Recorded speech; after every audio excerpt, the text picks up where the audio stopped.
Hello everyone, welcome to another live talking about avoidant attachment. In this live, we're going to be talking about the real reasons as to why someone with a severe avoidant attachment style is breaking up with you. Yesterday's video was talking about the reasons as to why they don't fight for a relationship, and someone asked, well, you talk a lot about sort of the rationalizations that avoidant attachers give as to why they're breaking up with you. So what's actually going on? Why are they really breaking up with us? And what's going on beneath all the rationalizations that they tell us when they break up with us? So I figured this would be a good opportunity to do a live on this. And I did a little bit of homework ahead of time to write some of these down because I want to address this. I see someone here who said, can you talk about ghosting? I am very happy to talk about ghosting because that's a part of this experience. I mean, that's a how, but not a why. So I'll find a way to link that in just a second. So, as always, you got questions for me, throw them in the question mark box. Let's get straight into this. A lot of people are very confused, baffled, and mystified by the way in which avoidant attachers express their reasons for breaking up with people. And in this particular live, I'm going to be focusing for the most part exclusively on why they're breaking up with people who for the most part are providing a healthier, emotionally available relationship than the kinds of relationships they would otherwise get into, which are more chaotic or emotionally vacant. So I will talk about those two examples as well, but I'm going to focus predominantly on the one that seems to get most people caught into a very understandable froth because it is very confusing and baffling. Many of you will know I did a video a while back talking about the rationalizations that avoidants give you when they're breaking up with you, where they will say things like, I just don't think that I can meet your needs, you deserve someone so much better than me, you like mountain climbing, but I don't like mountain climbing. That's why we're not compatible and we should break up. I just don't think that I'm meant to be in a relationship. I think that I'm broken. I'm looking for more spark. You have spark, but I want more.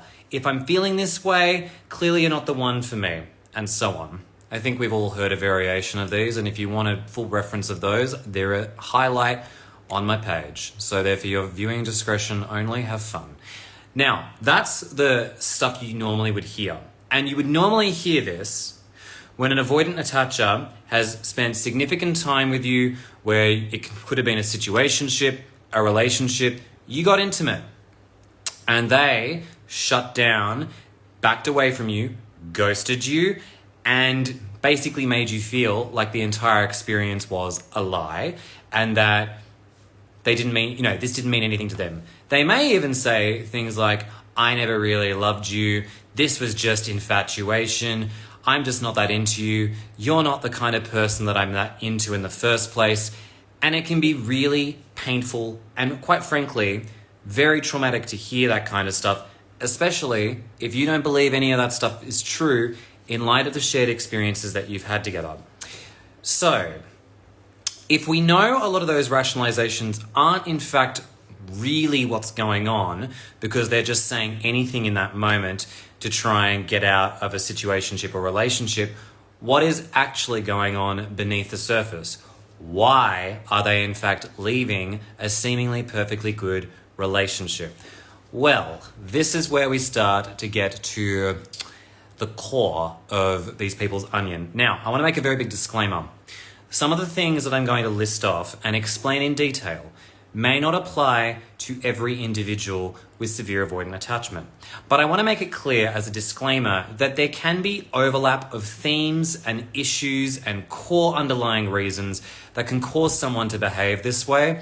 So please understand that the reasons to why people might behave in this particular way can be varied. It may not necessarily be just one reason. So that's why I'm going to start listing a few of the themes, reasons that may apply for a situation you are experiencing, have experienced, or if you're someone with avoidant attachment, recognize in yourself. So, as I have said across many of my videos, avoidant attachers have a conscious fear of intimacy, being vulnerable, getting close to people, but a subconscious fear of abandonment. So, one of the major reasons as to why an avoidant attacher might end a situationship or relationship I want to make it very clear that if they are dating someone where they don't feel as good or better than the person that they are dating, they often feel like they cannot match where you're at. They feel like they're having imposter syndrome and feel like they're not good enough for you. They will genuinely say things like, I cannot meet your needs, even if they'd been meeting the needs that you were happy with at that point in time. For them, it may have been an absolute effort to be that vulnerable in the first place, and now they're at a point where they're like, oh God, I can't do this, and it feels like suffocation for them, and it feels like this is just too hard. It is important to understand that in these moments, they have a negative voice in their head, their inner critic, which is often reminding and reinforcing them that they're often not able to give this person what they seemingly want or need. They don't usually have that conversation with you. They usually are privately having this experience in their head, and so they often conclude that you're going to be so much better off without them because the relationship that you're in or the situationship can only end in tears, failure, misery, and who wants to go through that? If it was going to end badly anyways, you might as well stop now. So they often, in their panic, without actually communicating any of this to you, usually end things on a very abrupt note or ghost you because having these conversations is incredibly hard for them. They don't know how to, and this is an important thing. I want to make it clear. The reason they often don't communicate a lot of this stuff to you is because to actually articulate that they are the one with the insecurities and the issues is something that they do not want to often face inside of themselves. Sometimes you'll be lucky and they'll tell you, I honestly, I ended this because I just thought you were so much better than me and I thought you were going to reject me if we got closer and you found out who I was, or some variation of that. These individuals self-sabotage hard. And the reason they may ghost you and not even give you an explanation on this is because for them, this is just too overwhelming. And it's the lesser of two evils because they feel like if I were to be in this relationship and be rejected, it would be the end of me. I don't want to hurt this person. It can be full on for a lot of these individuals. Am I making excuses for them? No. Is this what happens? Unfortunately so. So they may choose the easy way out to avoid having perceived pain for themselves rather than actually sitting with a lot of this experience and actually going through the motions of explaining, I feel like you earn more than me, you're healthier than me, these are a bit the big ones, you're more expressive than me, you're more authentic than me, you're more in integrity than me, you're more direct and communicative than me. And for them, they often feel like some of those latter reasons are worth the price of rejecting you because you can do so much better than being with me. That can be one of the many themes and reasons as to why they might break up with you. I also want to take a moment here before I move on to the next reason to address something. Someone asked me yesterday, what are the reasons inside us that they might actually break up a relationship or a situationship? And I want to make it clear that typically it's not actually anything you've done. Much of the time, if someone's in a traditional, functional relationship and there's a known issue, for example, one of your parents is too overbearing and demanding and it's impacting the health of the relationship and that's been an ongoing issue that's unfixable, a reason for a breakup. There are communication issues that are unresolved that have been going on for a long time. That is something that also would maybe be the reason as to why a breakup occurs. You're finding that you're just not actually in love with each other anymore because after spending years together and feeling like things have come to a natural conclusion and you aren't able to reignite that spark, that is usually a reason for a breakup. But when these individuals break up with you, usually they're throwing all manner of reason which don't necessarily make much sense. They might say things like, I just didn't like your brother and we never had good sex, when in fact they'd never complained about your brother in the first place and they were always complimenting how great the sex was. There may be some people in here who are like, but wait, that they were just telling you that the sex was great just to make you happy. Firstly, question whether that's actually true, because it's probably an inner critic thing. Secondly, who gets themselves into a relationship where they're constantly telling you the sex is great when it's actually not? And if that person was someone who was doing that, then it kind of makes the person look like someone who is clearly just not being authentic to themselves and frankly needs to speak to someone ASAP, because that's just wasting time on everyone's count. So I just want to throw that there and say, please question your thinking around that if that's something that comes up as an inner critic thought, because it's not necessarily accurate. Let's move on to another reason as to why they may break up with you. This one relates to the fear of finding something out. This is a fear that you will find something out about them, some dark, mysterious part of them that is a deal breaker, and you will end the relationship or the relationship will go to shit. A little bit similar to the last one. I've often had some avoidant attachers who will say, you don't know everything about me. You may not like you may not like everything about me when we get to know each other more. And that becomes enough of a justification to push you away. Some of these individuals feel like they have a proverbial werewolf inside of them, and they are frightened that you are going to meet the beast and reject them for it. They often grapple with this horrible feeling of like they've got a monster inside of them a lot of the time, and that there's something very defective about them that could be to your detriment and to your negative impact. So often at times, that abstract fear of them, having some great, abnormal monstrosity inside of them can be part of the reason as to why they push people away who get too close, because they're worried that if you see that side of them that they perceive that they have, that is a reason as to why this relationship is doomed, and they don't want to feel judged, shamed, or rejected for that particular part about them. So a lot of them, they do have very big irrational fears of being a bad person or having some dark part about them. And again, this is the battle they do a lot with them, inside their head, with their inner critic. And it is a very dark part of what's going on inside of them. Similar to how many of us who are more on the anxious side of the street go through the battle of being like, are we too needy? Are we too much? Are we too, annoying? Are we not pretty enough? Are we not good enough or worthy enough for the people that we're dating? This is their battle to deal with, and it becomes really painful for them. And this is part of why they may shut down on you. So it's something that can happen. As someone said here, self-esteem issues. I couldn't have said that better myself, so that was really, really good.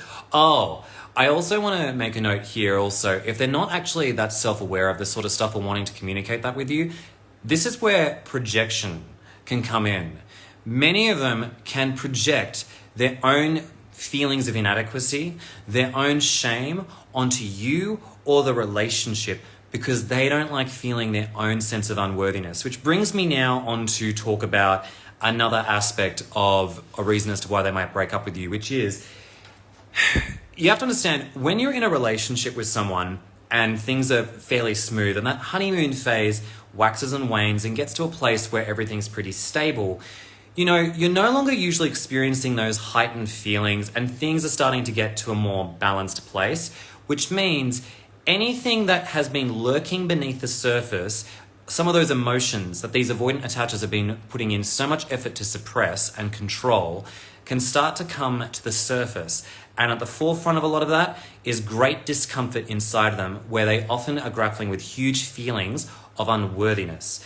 This means that when it comes to being in a relationship, if they're not particularly comfortable with facing that, they may opt to project and say, you make me feel this way, or I feel so guilty being in this relationship with you, rather than actually take ownership of the fact that it's their own feelings that they're dealing with, and that it's not actually the relationship's fault. It's that they've got a lot of emotional triggers that are now coming out involuntarily that they're not able to suppress or keep down, and it is causing them great distress. That's often why they may say things like, well, if I'm feeling this way, clearly this isn't the relationship for me. Because they genuinely believe that the reason they're feeling such great discomfort is because the relationship, you have done something to bring all of this out of them, when in fact you haven't. It's a consequence of them being in a relationship where things are calm, stable, maybe even just not as frenetic as they're normally used to when they're getting close to someone and it's chaotic. Which leads me on to talk about another reason too. A lot of avoidant attachers can actually have a very emotionally immature streak to their relationships. They may like the chase. They may really enjoy a lot of the chemistry of dating, around and actually being chased, and then also having periods where they chase people as well too. And on this note, I want to just say, for anyone who's interested, there was a fabulous video on this by Susan Winter, who's a dating coach. She doesn't really dwell into attachment theory or psychotherapeutic terms, but she did a video titled why men like bitches, and it really encapsulated this particular phenomenon that a lot of straight women, I think, feel, which is this idea of like, why, I'm emotionally available, I seemingly am very secure. Why is it that this guy that I'm dating seemingly goes back to all the toxic people or seemingly chases the drama, even though they may say, I don't like drama? This is where I need to give people a bit of a neurobiology lesson.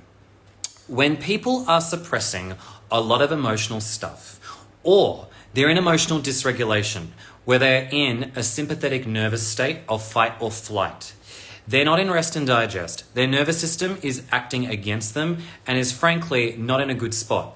We often see people who have a heightened sympathetic nervous system doing all manner of things to manage that internal distress. Drugs, alcohol, workaholism, sex, dating, you name it.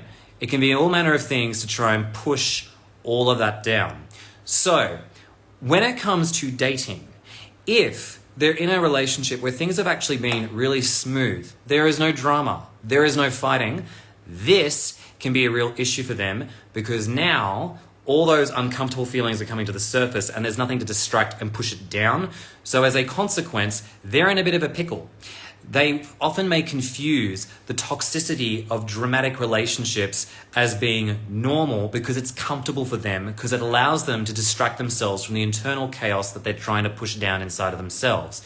If an avoidant attacher seemingly has gone back to someone where things are quite dramatic and quite chaotic, someone who may have been a very narcissistic partner, someone who may be an addict, it is because it distracts them from their own internal world and allows their nervous system to maintain at that sympathetic nervous state of fight or flight. Frankly, even on one hand, they may hate being in those dynamics, but for them, it is honestly the devil they know versus the devil they don't want to know, which is going on inside of themselves. So that's why often they may opt for the chaos and drama, even if on one hand they tell you they don't like that. This is a very subconscious experience for a lot of them, where that is what is comfortable in terms of that. That is often why there is so many books about why, why men love bitches, which isn't necessarily accurate at all. But when we look at this from an attachment lens, it starts to make more sense, because for some of these men, and some women too on the flip side of the street, regardless of sexuality, if they're dysregulated, they may also only find that they like other dysregulated people too. People who've undergone long-term therapy, who are working through a lot of their emotional distress, understandably find that they're no longer into people who are also dysregulated. Much of the time, we often see people who've gone through long-term inner work often move on from a lot of people who frankly were quite toxic in their behavior. They may be good people, but frankly they're just living out in a very dysregulated way, and they don't like feeling that chaos inside of them anymore, and they get to a point where they're like, enough, I don't want to engage with this anymore. You like going to parties all the time? Fantastic. You like getting drunk all the time, being a mess? That's your life. You're allowed to do that. But I don't want to engage in that anymore, because frankly, it just isn't what I'm about. It's similar for people who may have also had a history of addiction. They don't necessarily like engaging with other addicts because it makes them feel like, oh God, I'm going back to what that experience was like.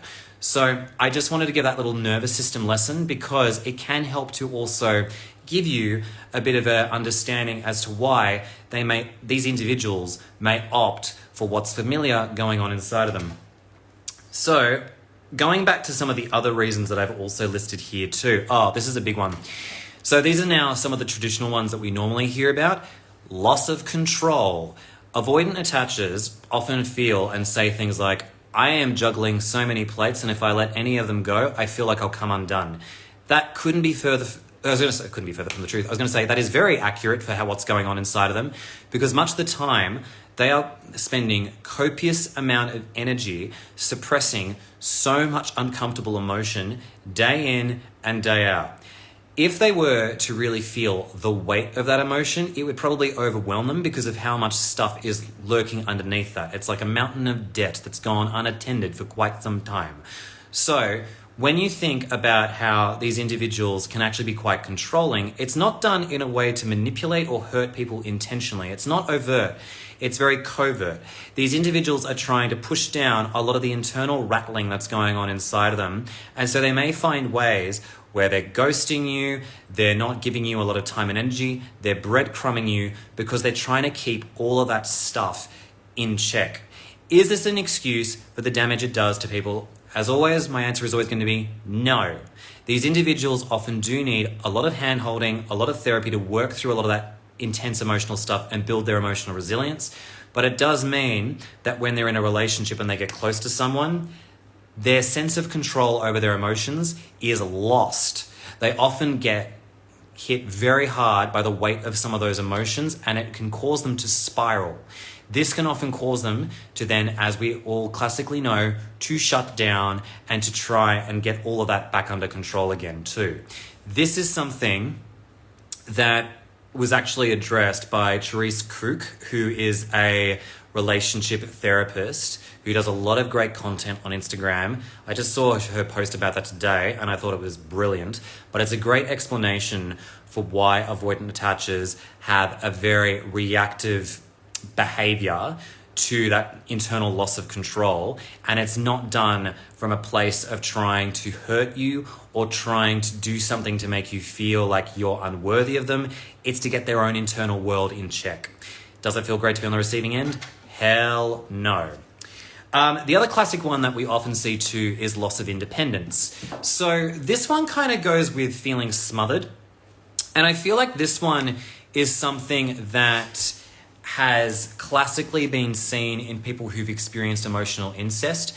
So say, for example, you've got someone who has grown up with an overbearing mum or dad, and that parent has tried to make their child a therapist essentially and has confided in their child and, really ignored that child's boundaries.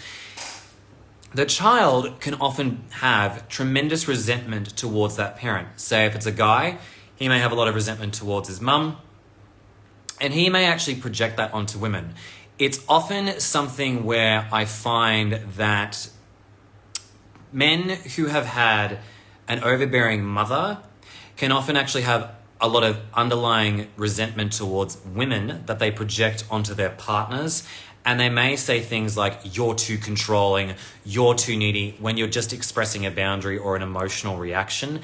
And it's nothing that's particularly severe. You haven't done anything that would be argued as abusive. But for them, it really rocks their boat, and also can cause them to just start to project a lot of stuff onto you, making it seem like you're trying to be, too controlling, demanding, needy, when in fact, those kind of projections are probably better suited at the culprit who caused a lot of this, which is in fact their own mother in this example. So that's why I just want to make clear that if you often are dating, for example, if you are a straight woman dating a man who is doing this, their internalized sexism is likely a result of a lot of this unresolved stuff between them and their mother. I'm going to go out on a limb here, and not everyone's going to agree with me on this, and that's perfectly fine. To say, I think a lot of incels and red pillars are people who probably have had an emotionally incestuous background, then use that political rhetoric as a way of excusing their own thoughts and feelings about women in general, when in fact it's actually their own resolved mummy issues. Just putting it out there. I agree not everyone's going to enjoy that particular thought of mine. It's a hypothesis, but I'm just going to put that out there and say I wouldn't be surprised if that's a thing. The same can be true if it's a woman who's also had an overbearing father and she's, for example, dating a lot of straight men. She may say to a lot of guys, you're too controlling, I don't have to do whatever you tell me to do, I can do whatever I want, and seemingly act incredibly cavalier and also just act like, they can do whatever they want to do, they don't have to abide by the rules, and everything's totally fine. In these cases, when you've got someone who's acting like they can get away with anything, it's often because they're rebelling against the control and also a lot of the demands of an overbearing, unreasonable caregiver. And so that's another side that we see it too. And I just wanted to illustrate that because I don't want to make it seem like it's just a straight male issue. It's not. With regards to all of this, there was something I was going to say which is really relevant to this too. It'll come back to me.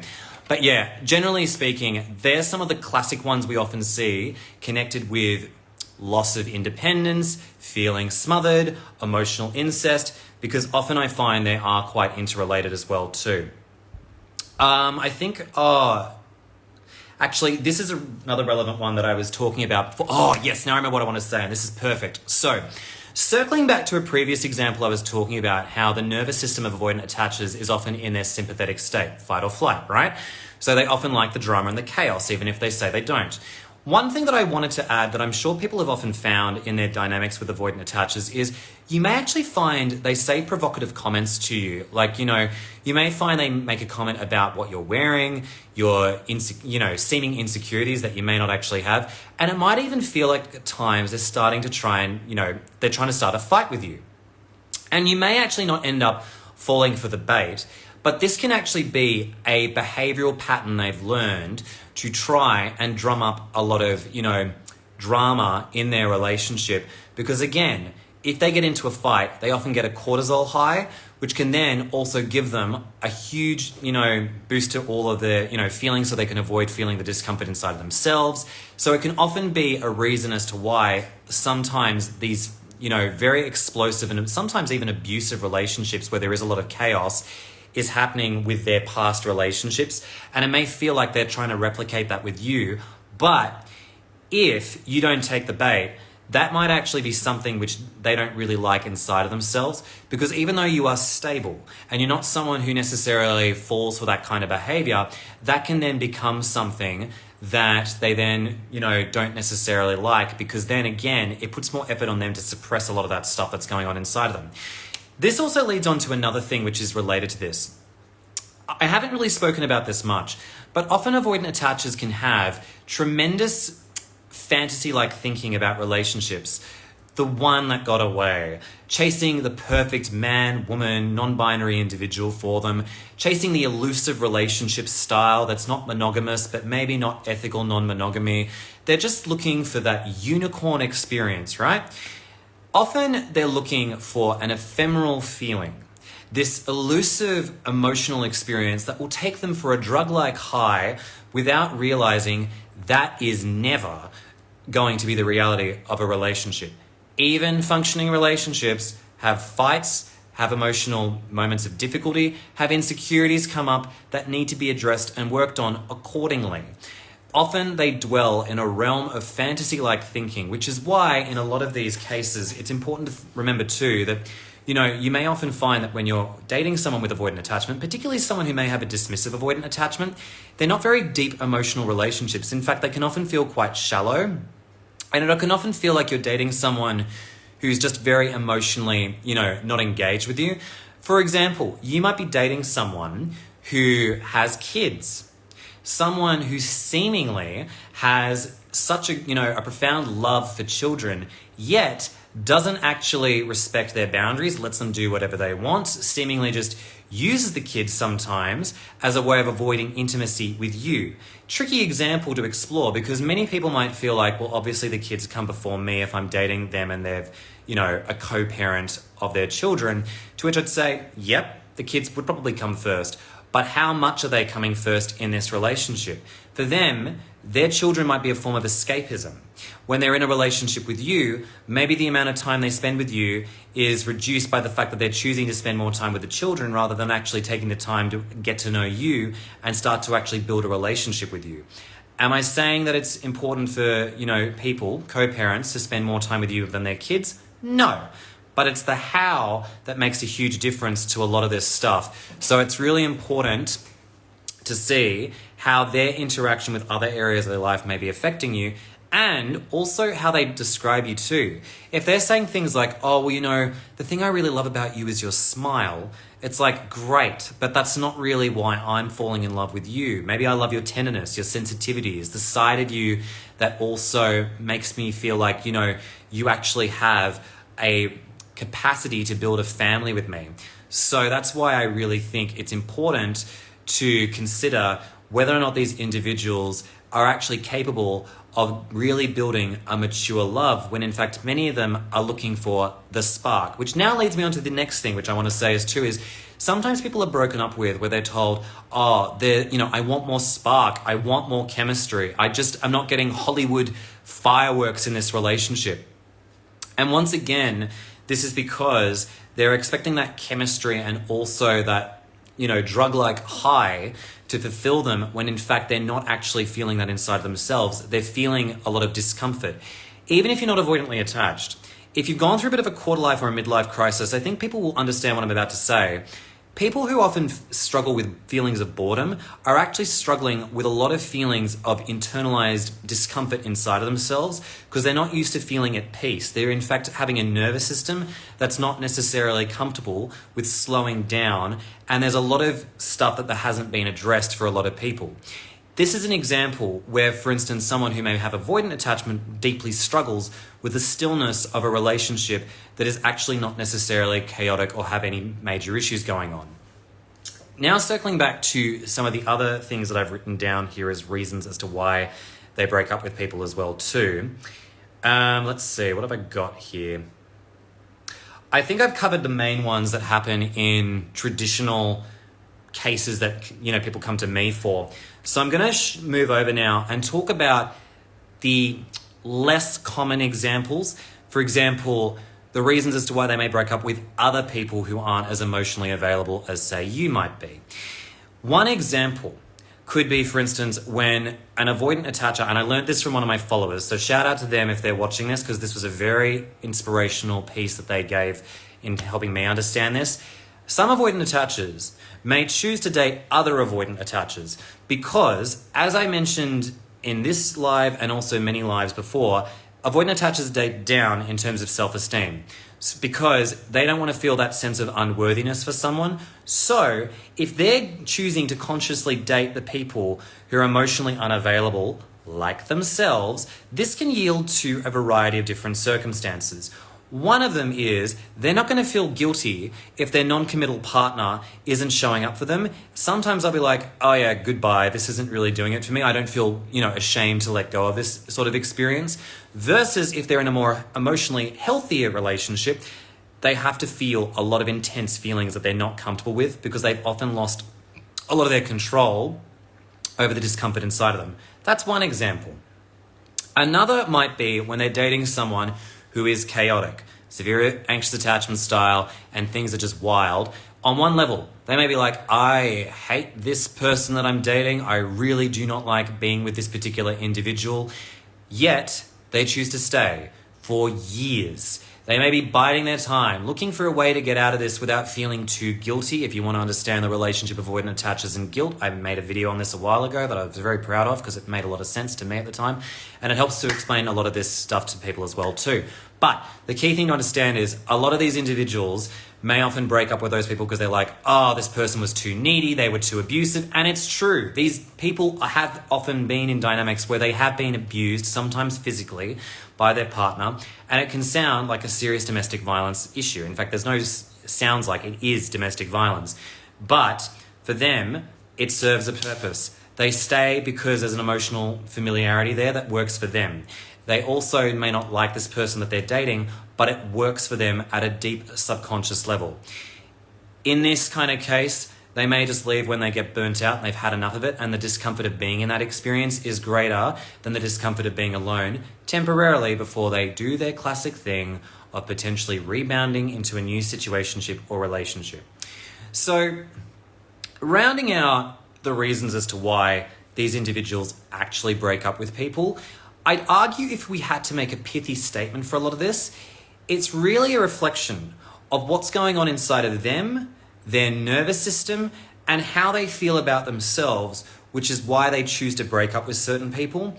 And the way they do it is not necessarily a reflection of the person they're dating. It is very easy to personalize these breakups and think that you are the reason as to why all of this has happened. Maybe I was the needy person. Maybe I was too much and I was causing all of this unnecessary distress in them, and that I'm somehow at fault for all of this. To which I want to say, I love everyone's demonstration of their inner critic, but I also want to say too that our inner critics are not an accurate representation of reality. Please understand that it's easy to think that we've done something to contribute to this, that them, as someone said here, ghosting is incredibly disrespectful. As another user has said, it feels so personal when it's abrupt. Yeah, it can. And I understand why people feel that way, and there's nothing wrong with feeling that way. But I also want to just make it very clear that the way in which they break up with you, the words they say at the point at which they break up with you, may not necessarily equal the reality of what I've described today, of what actually motivates them to break up with you in a serious relationship or even a situationship. And this applies to people who are dismissive avoidance, fearful avoidance, lingering in the between, and so forth. So I hope that gives people a sense of reassurance that much of this stuff lurks beneath the surface and it's not necessarily something that you've done. With that being said, I'm now going to turn over to some questions. I probably will round out this session at the latest on the half hour for me, but let's see how I go. I'm actually going to start with what someone said here, which is how to stop waiting for them to come back. I'd say that one of the things that is really important with that is time, which I know no one loves to hear, but I also think there's a tremendous amount of emotional processing that isn't required to go through this. It is really sitting with tremendous pain, working through a lot of trauma that may be activated as a consequence of this, of feeling unworthy, not chosen, not lovable. It takes so much time to work through that stuff, and it is important to just treat this like you're off the back of heroin and you're in withdrawal. I know that's an incredibly reductive answer, but I'm also going to say it. You probably should speak to someone to help guide you through this because it is an absolute nightmare of an experience, and it is probably going to be the hardest challenge that a lot of people go through. So just putting that out there. All right, let's go to the question mark box. The dismissive avoidants prefer casual sex over emotional intimacy because they don't do feelings. Why? Because dismissive avoidants don't want to be in a position where they have to get vulnerable and also lose control of a lot of the internal agony that's going on inside of them. We have to remember that for people who are dismissive avoidants can often be very shallow emotionally. They're not really equipped to deal with a lot of stuff going on inside of them. So when it comes to intimacy, it can often feel like all you're doing is having casual sex, which can ultimately become quite dry and boring. You might even be surprised that they're taking things like MDMA, but ironically enough, are not actually taking the opportunity to get closer to you. So it's one of those weird situations where you may find this person just doesn't have the capacity to actually have that deep intimacy that you may be looking for. No shame on them. They're in a particular stage of where they're at with what they're working through that they just may not have the capacity to do that. I will just make a disclaimer and say many of these individuals are in the realm of dating because they're trying to, reclaim a sense of control that they haven't had in childhood, which is typical trauma behavior. So I just want to say, please understand that when you are dating, you are going to meet tons of these individuals. It is what it is. So it's just better to have a lot of psychoeducation around this, so that way you can be like, hey, I have empathy for your situation, but I don't necessarily feel like I need to engage with you in a dating capacity if I choose to. So just want to put it out there because these individuals can be the walking wounded and they deserve a lot of respect in terms of just going through their own motions of working through their own stuff, with someone to help them out. If they're not, well, that's bloody annoying, but it is what it is. So again, maybe the reason why I seem a bit more impartial to this is because I'm well and truly over it. And I help clients with this every day where it's very personal and we do get into it. But as an edutainer in this particular space, I want to make it clear that I don't necessarily see this as being, World War III. So it is what it is for me. All right, we've got another one here, which is, what is the relationship with avoidance and having imposter syndrome? Being fake, pretending to be something that they are not. Okay, this is such a fabulous question. And I've been meaning to do a separate thing on this for a while, but I'm going to do a short explanation of it now. Earlier in this video, I talked about how for a lot of avoidants, they can often feel imposter syndrome when they're dating someone who they perceive to be, of greater self-esteem than them. Someone who's more expressive, vocal, direct, honest than they are. And it's because they often feel like they can't do that and they feel ashamed and they don't think that they're ever going to be able to do the same thing for you in a relationship. Imposter syndrome, for those that don't know what this is like, is an experience where, say, for example, you're working at a job as a marketing coordinator. You've been doing that role now for 3 years. You know how to do email marketing. You know how to do all the search engine optimization. You know how to post stuff on social media, right? The basics. A boss comes along and says, I love your work. I'm going to make you a marketing manager. You're now going to do all these paid campaigns and learn how to basically run a team in marketing. Inside of yourself, you're freaking the hell out.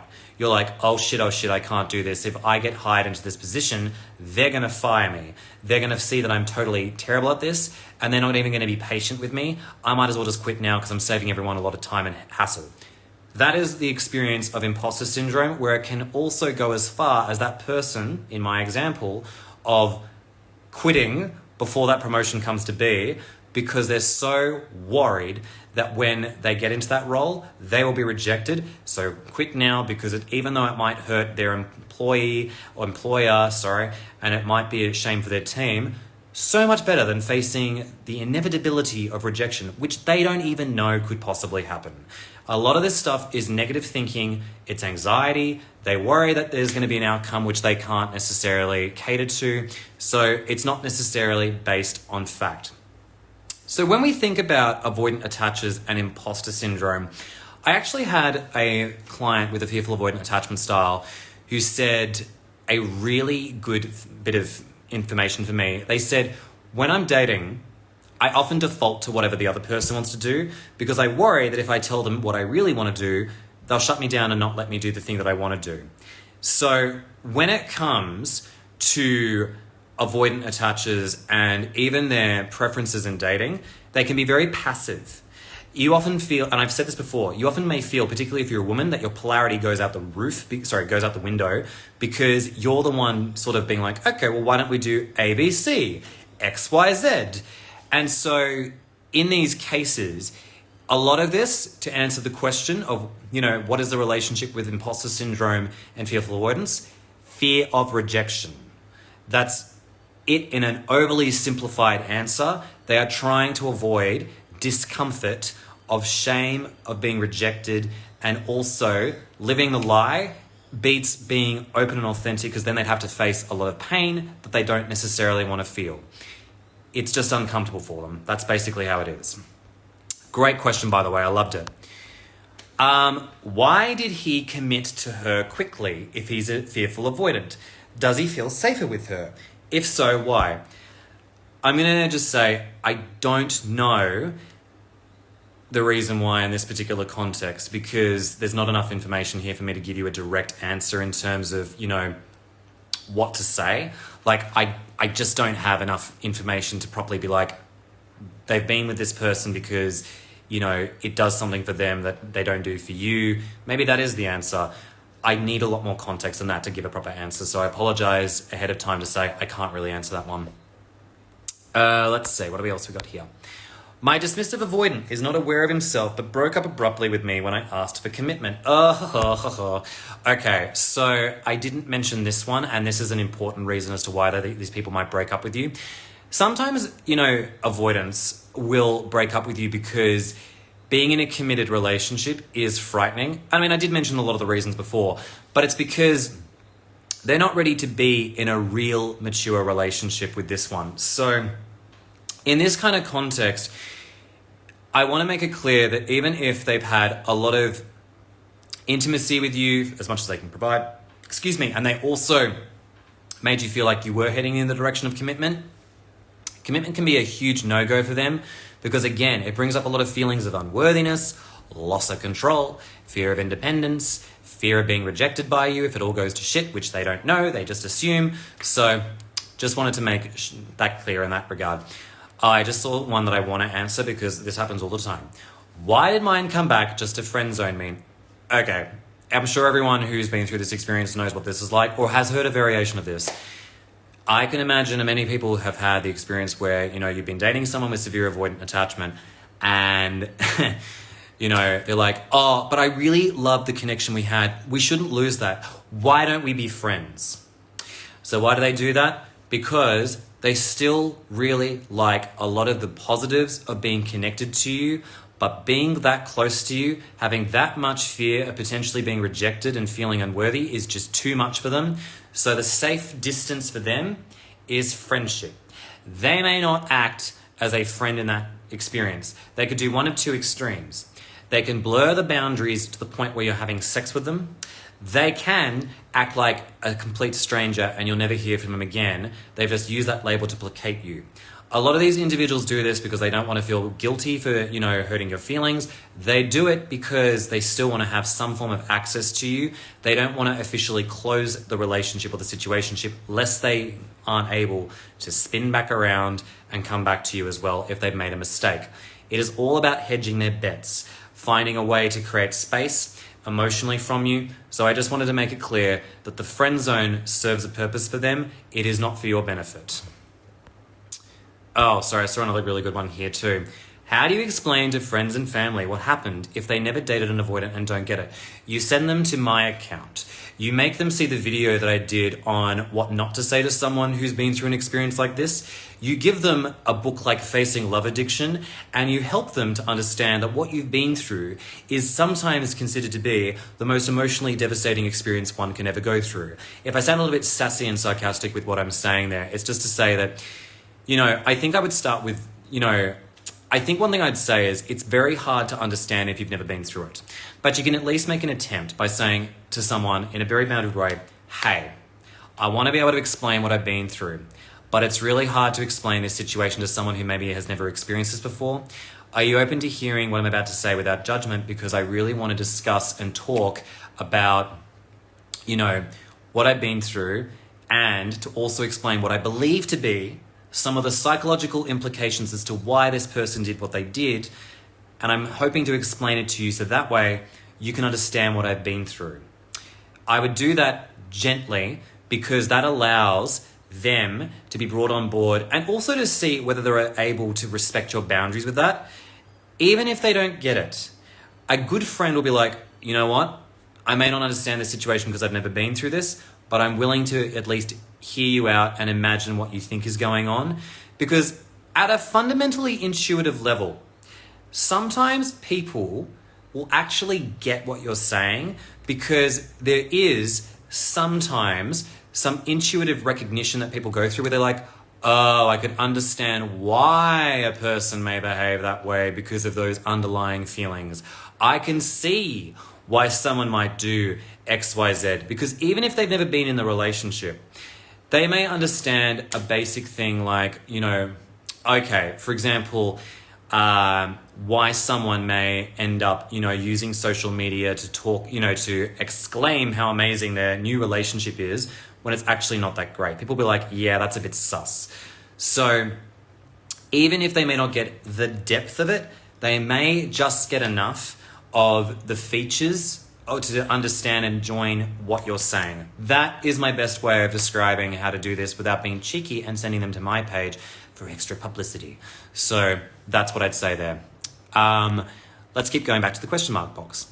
Can you please explain a bit more about using children as escapism? My ex-avoidant tells me he is seeing someone else, but yet spends all his free time with our kids. Okay, so this is easy to understand if I describe it as when you are dating someone with a severe avoidant attachment, they are seeking intensity outside of their intimate relationship. So what this basically means is they will use other people, drugs, alcohol, work, whatever it is, to avoid emotional intimacy with someone they're close to. This is designed to help them to escape feeling a lot of those intense feelings inside of themselves.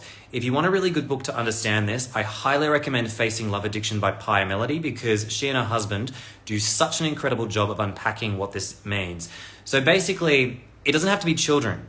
It could be golf, it could be gardening, it could be any activity that basically is used as a reason to not see you. So I know children is a bit of a dicey one because obviously there's a lot of stuff that goes with children too, and it's not that simple to, to unpack.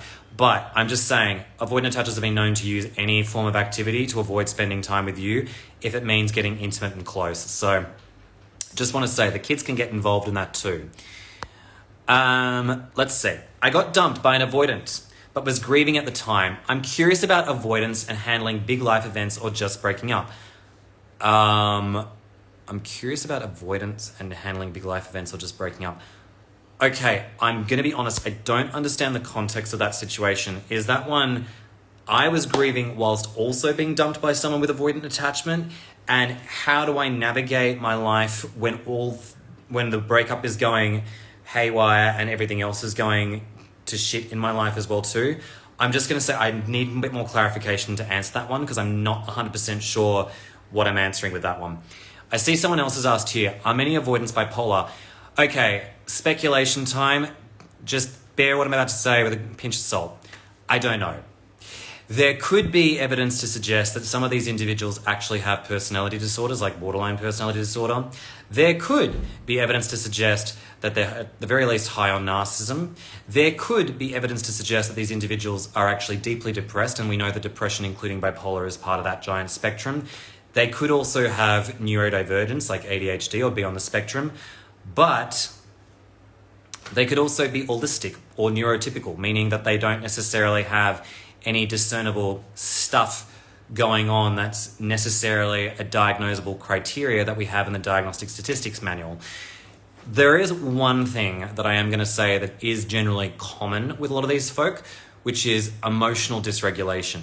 Without fail, these individuals often have tremendous emotional dysregulation, which can often manifest in strange brain testing, where often you'll see that, they often have some brain scans which indicate there may be some alexithymia, OCD tendencies, ADHD, maybe heightened depression. When some avoidant attachers go through like the gamut of trying to understand what's going on with them, they can often come out with like a whole criteria of things that could potentially be wrong with them, because often a lot of them have the same profile of addicts, in that they often have like the pleasure-seeking side of them is like over-dominant, and they don't have access to a lot of like the emotional stuff that's going on. I mean, that's how I best remember it.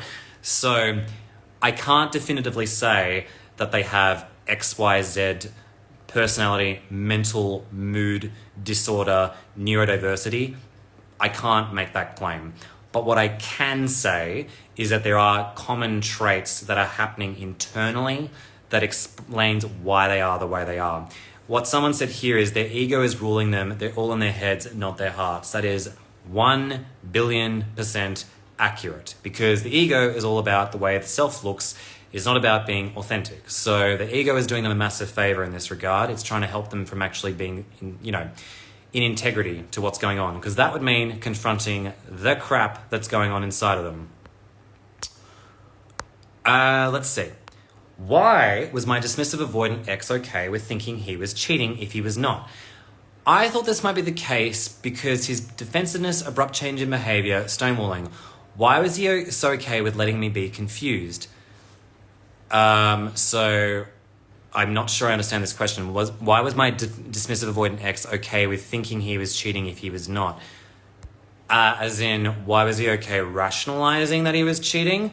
I can't answer that question. I feel like I've been saying that a bit today, so I apologize to everyone who's been throwing me questions. But when I hear that, I'm like, I don't understand in terms of like what's being said there by that, that avoidant attacher. Generally speaking, I have heard cases of avoidance not wanting to admit to the fact that they've cheated because they don't want to admit that they've been a bad person, that they've done something wrong. And so often a lot of them will deny that they've ever done anything like that. But we also know that for people who are addicts, they tend to lie and are also in the thick of denial. So not uncommon there. But for an avoidant attacher to, from what I'm reading this, and maybe I'm reading this completely wrong, is okay with thinking he was cheating. It was okay with thinking he was cheating if he was not.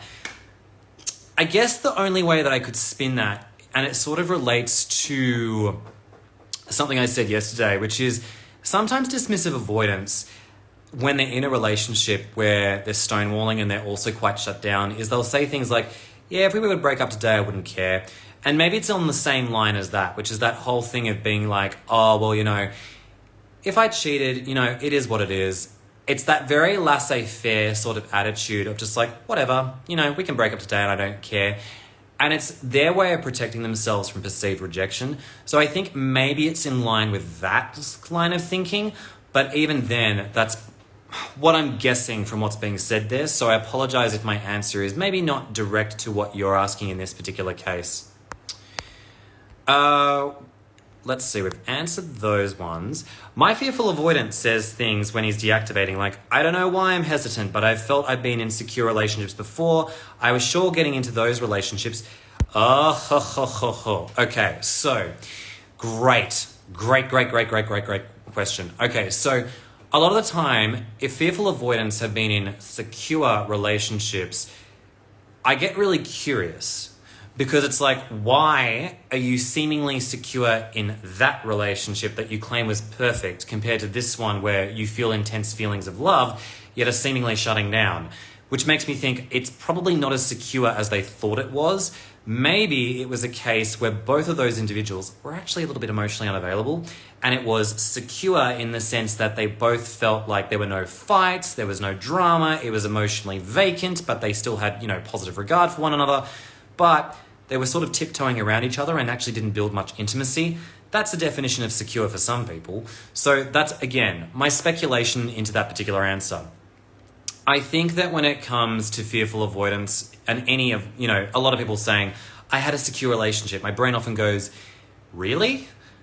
Because if it was secure, why did it end? And I mean, it's not to say that secure relationships don't end. Of course they do. But it's just to say that, it is one of those things where when I hear that in light of the context that they've had a shutdown episode with someone, I start to think, obviously that secure relationship gave them something that was working for them that doesn't necessarily work with your relationship, which is not to say you're doing anything wrong, but obviously they felt safe in that relationship to not have to deal with a lot of their internal stuff. Because with this, it's like, this is a bit strange to me. Basically, to me, when I hear that context, I'm like, I don't believe it. Because it just makes no sense to me to hear that. I'm like, I'm not doubting that it was secure for them, but if someone truly was in a secure relationship, implying that they may actually have an experience of secure attachment, then you go into, a new relationship with someone and have this huge emotional response to them. I'm just like, and I mean, under the context that you're a safe, emotionally available human being, right? To me, I'm just like, that doesn't make any sense. So I think that there's something up there that's not quite explained by this particular person. Okay, let's also see what we've got here too.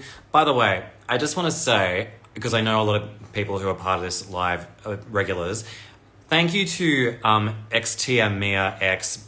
You always ask really good questions and I really appreciate your constant commentary throughout a lot of my content. So thank you very much. Excuse me. Great question here. Why did my avoidant appear empathetic and selfless at first? And I know it to be true. The switch is incredible. Okay, so great question. They are often empathetic and also available in the beginning of dating. So I want to just make it clear. In the beginning, they're not feeling, a great sense of, emotional obligation, distress. They're not losing a sense of control much of the time in the beginning.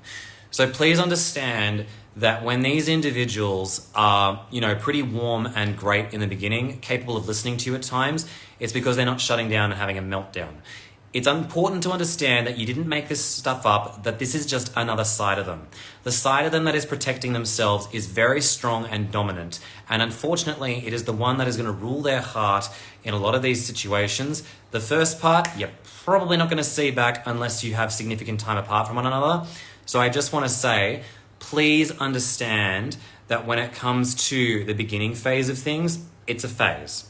And just like anything, it doesn't necessarily account for the full spectrum of this human being. We all have sides. You're very welcome and I love your commentary. Their biggest motivation is to stay self-regulated. Absolutely. I also want to shout out Massive Courage. Your commentary throughout all of this stuff has also been greatly appreciated.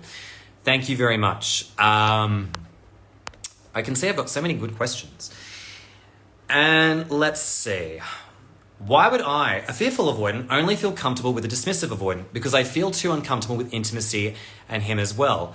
Oh, okay. In which case I'd say I probably need a bit more context into your particular situation. If you're someone who's a fearful avoidant and you feel like you're afraid of intimacy with a dismissive avoidant, you might both be rubbing at very similar levels of intimacy together where it does feel quite uncomfortable for both of you. So you might find that your dynamic is actually turning to something quite similar to what we'd see with someone who has classical anxious or secure attachment with someone with a dismissive avoidant as well too. So maybe in this particular dynamic, there's actually a lot of similarity there to what we normally normally see in the anxious avoidant dynamic, even though you actually have a fearful avoidant attachment style. So that's probably an explanation for that based on my own experience. Let's see. When we broke up, he basically told me he never loved me and some other horrible things. Deep down, I don't believe him, but I fantasize with hearing that from him. How to engage in a healthy closure post-breakup talk to get him to be vulnerable? Oh, great question. Okay, firstly, I want to make it clear, again, because this happens all the time, that a lot of avoidants, when they shut down and end a relationship with you, will say all kinds of stuff that they don't mean, and it's usually done in the heat of the moment. They will often say to you, if you challenge them on this, I didn't mean what I said, I just said it because I was just, out of my mind. So it's really important to understand that a lot of that stuff is very jarring in light of the evidence that you've had with that relationship. Now, let's put that to one side for a minute. Getting them to open up and be vulnerable with you, that is a tricky thing to answer, and I'll tell you why. It's not often going to be something that's down to any of us to control. We can try and hold space for them like we would for any person. Give them space, let them do what they need to do. They'll come back around maybe eventually. I can't guarantee because a lot of them don't. But generally speaking, what I would say is this. In my experience, and something I often tell a lot of my clients, if you want to reach out eventually and confront this person and let them know how you feel, be my guest. I'm not saying that as advice. I'm just saying, personally, I think a lot of people feel like their power was taken from them. And in this case, I got to tell you, that's a pretty traumatic thing to be told. I never loved you when they're breaking up with you like that. I imagine too, it was probably either given in one of two ways. They either were cold like a robot when they said that to you, or it was a very explosive, I didn't love you. If it was one of the two, I'm pretty confident alongside your intuition that it wasn't reality. But I also want to make it very clear that if you want to get some resolution over that, I would probably do it at a point where you're no longer feeling as emotionally affected by what they might do or say as a consequence. A lot of the time with these individuals, they don't necessarily take responsibility or accountability for what they've said and done. So please understand that if you are going to go reach out to them and also try and seek some closure for this experience, you can try and maybe reach out. Something I've done, for instance, is I've often said, I've only ever done this once, but it was appropriate. I said, actually, that's not true. I've done it a few times. I said something along the lines of, listen, I really appreciated the time that we shared together and I respect your decision to back away. I just need to let you know that the way in which I was spoken to, being told I didn't love you, was traumatic. I've, needed therapy. I've needed to speak to people. I've needed to work through that. It was pretty horrific, especially considering I don't believe that that's true. And I'm just going to say, if it was, regardless, to be told that in the way that it was told to me is not okay. I just ask that you never do that to someone again because it really hurts. I wish you all the best. Probably the way that I would go about it, because I think that it's one of those things where you do probably owe it to yourself to find some form of resolution with them. I also want to remind people, avoidant attachers are not narcissists. What's the worst that's going to happen? You have another cycle with them. Yes, a lot of people don't want to go into another cycle of hot and cold with an avoidant attacher. But at the end of the day, most, these individuals on record don't physically abuse people. Yes, there's emotional abuse involved, but if you're in the thick of it already and you also can withstand it, and you've got support systems around it, I'm not enabling people to be abused. I want to make that very clear. But generally speaking, you're not engaging with people who are active abusers. So that's why I'm I don't think it's going to harm you too much if you want to engage with this person and have one final chat. There is a huge difference with trying to, if you're going to have this conversation with a narcissist, I'd be don't even fucking bother. Waste of time. You're going to get gaslit. It's going to become a form of manipulation. Don't even go there. So that's what I'd say. Okay, there is something that I see someone here has said, which is, I thought a lot of them typically came back with no contact. Okay, so to anyone who missed the live I did, where I was very much in a rant about no contact and trying to get an avoidant back, no contact is designed to help people heal. No contact can be coincidentally a reason as to why they may come back. It's not the premedicating factor. I'd actually argue that if you're fighting with an avoidant, they're more likely to come back. Because once again, going back to what I said about their nervous system, they're wired for conflict. But if you decide to go, no contact with one of these individuals, there is absolutely no guarantee that they will come back. There is often a guarantee they will rebound and be with someone new. So It's true they may come back eventually, but don't hold out on it, because no contact is not a guaranteed way of making that work. All right, gonna answer one more question, and I'm gonna leave it at that. So let's see what we've got here. My ex is a dismissive avoidant and had sex with 900 plus women. Wow, that's an achievement. I know sex doesn't equal intimacy, but why that many? Possibly sex addiction. Sex is a very euphoric experience. Sex is something that also has a lot of hormones going off at once and can also be a form of trying to create a lot of connection with someone without necessarily getting too emotionally deep. So, in that aspect, I just want to say, please understand that a score count like that is not something that I'm particularly impressed by. In fact, I'm kind of frightened by it. So when you put into a relationship, if you're someone who is racking up a score count like that, my brain would be like, there is possibly a sign here that someone is using sex as a way of avoiding uncomfortable feelings and also intimacy, but is not actually someone who is looking to have a proper, deep connection. So that's why I'd say be careful with that. I also want to make it clear, because I can see Massive Courage has said sex is seems to be their drug of choice. I'd say not always. A lot of people will also find that the opposite is true, that they can also not be that great in bed as well. So that's why I'd say it's not always universally the same. I want to take this moment to say to people who are avoidantly attached, fearful or dismissive, who've been part of this experience, thank you very much for also adding your contributions to the chat. I haven't had the chance to go through all of these remarks that people have thrown in, but I always really, really appreciate people who have shared their own experiences with this sort of stuff too, because I'm not, the only person talking about this. I am not someone with avoidant attachments, so sometimes I get it wrong. And I actually find it incredibly helpful to have other people chime in and talk about this. So your contribution, no matter what your attachment style, is greatly welcomed. And I know that it is a very complicated topic, but I always love talking about this, even though I'm trying to talk about other things as well too. That's my February goal.